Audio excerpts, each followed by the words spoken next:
Abimelech was a prominent figure in the biblical narrative, mentioned in the book of Judges. He was the son of Gideon, also known as Jerubbaal, who was a judge and military leader of Israel.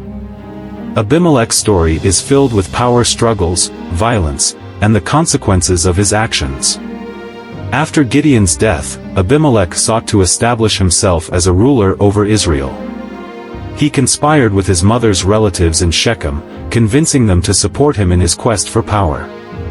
They provided him with financial backing, and Abimelech used the money to hire mercenaries and gain the loyalty of his followers.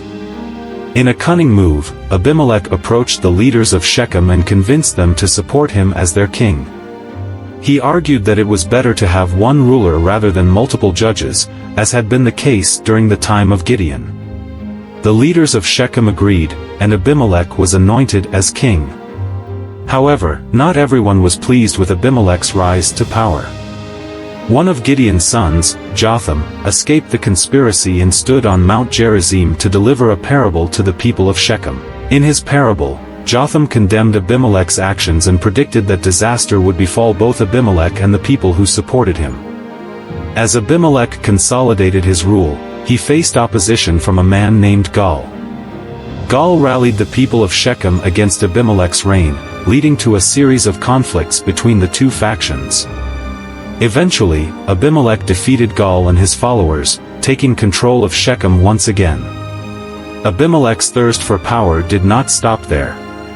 He set his sights on Thebez, another city in the region, and laid siege to it. As he approached the city walls, a woman threw a millstone from the top of the tower, striking Abimelech on the head and mortally wounding him.